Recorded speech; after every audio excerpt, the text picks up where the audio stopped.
Hey guys, how's it going? Ely here. Hope you're all doing well. Today I'm going to do something that's maybe a little bit different or something that's a little bit interesting. I'm going to talk to you in terms of character relations and what they mean or do with each other and just who are they in general.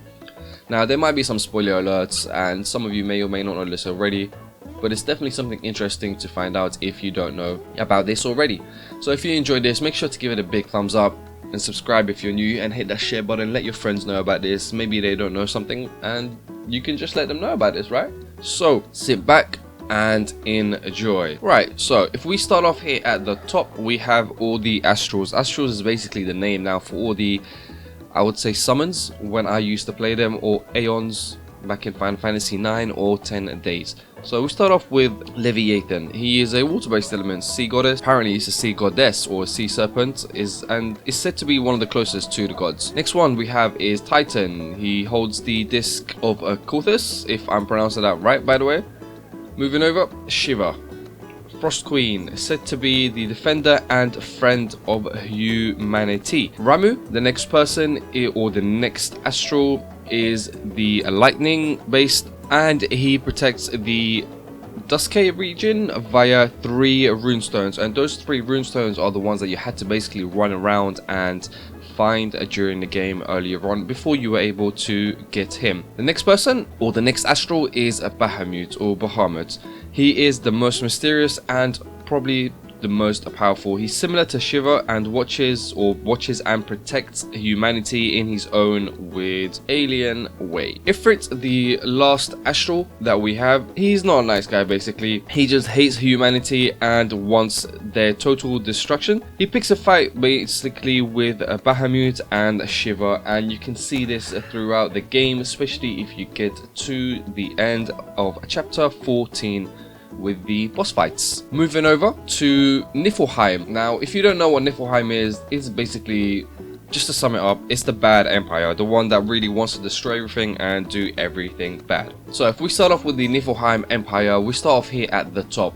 We have Odin. He is basically the servant for Ifrit, who is in charge, and Odin is the Imperial Chancellor. He is the mastermind, or he is the one that masterminded the peace treaty between Lucis and Niflheim, and he's the mastermind behind the destruction of Insomnia and the theft of Lucis's power crystal. Moving on downwards, now Odin is also, like I said, the Imperial Chancellor, so he's the Chancellor and Counselor for Eodolus. Eodolus is the Emperor. He wants the Lucian crystal, and he will pretty much do anything to get that. Below him we have a person called Vestail, or I don't know how to pronounce names. He's the head researcher and inventor of the Magitech weaponry. Moving on back upwards, if we head over to here, we have the army of Niflheim, or the 2 generals. The 2 generals are basically 2 people called Caligo and Loki. Loki pilots a Magitech armor called MA-X. Yeah, I'm not going to be able to pronounce this. Cuirass, Cuirass, and Caligo pilots another Magitech armor, and this one is called MAXDUX. Moving on down, we have Ariana. Ariana Highwind, I'm sure you all know who this is by now. If not, again, sorry, spoiler alert. She is the Commodore of Niflheim's 3rd Army. She's in the Corps 86 Airborne Unit, and that's why one of her specials is basically when she flies up all the way into the air and lands back down. Below her, we have 2 people, Biggs and Wedge. They are members of her unit and her lieutenants. So basically they run the army for her.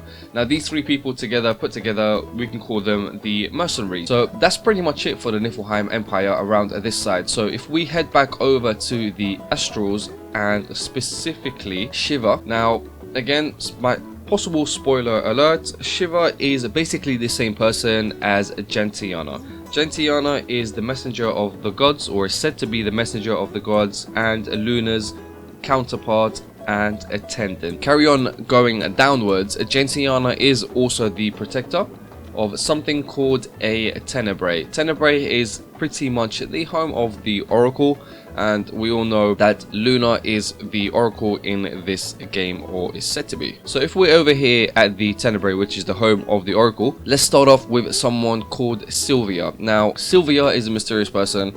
She is the mother of 2 children, a male and a female. Now the female is Luna, and like I said, Luna is basically the heiress to the royal house of Florent, which is her surname or her house, and she is the former, or Florent is the former ruling family of the Tenebrae, which is again the home of the Oracle.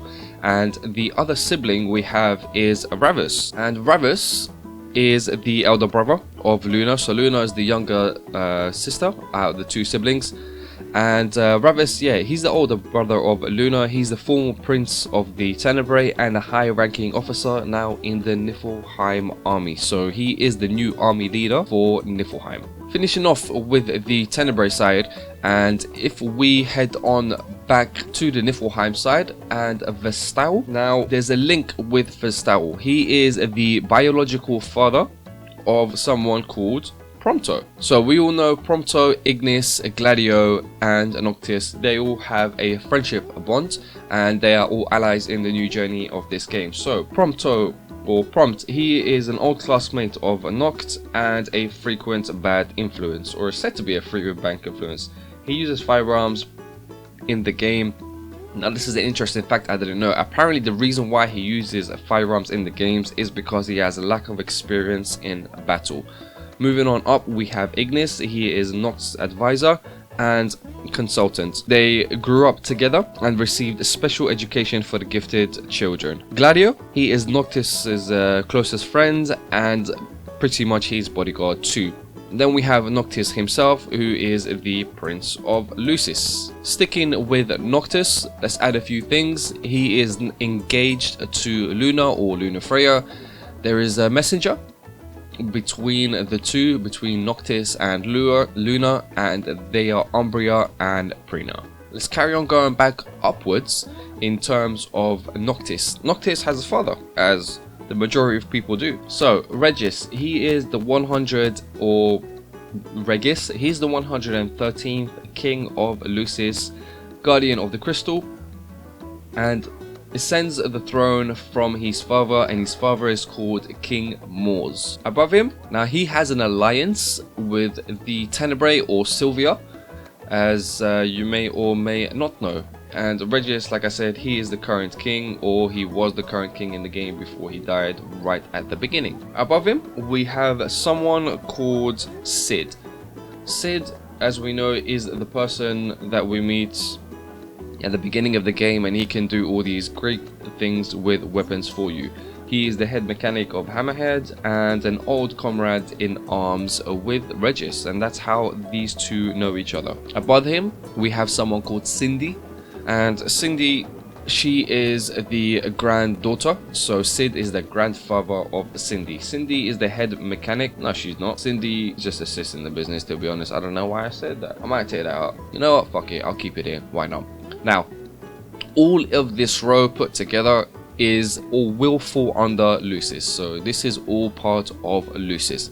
So if we head back down, let's say towards Gladio. Gladio has another sibling. His sibling is called Iris, and Iris is, like I said, his sister, and she is a childhood friend of Noct and Ignis.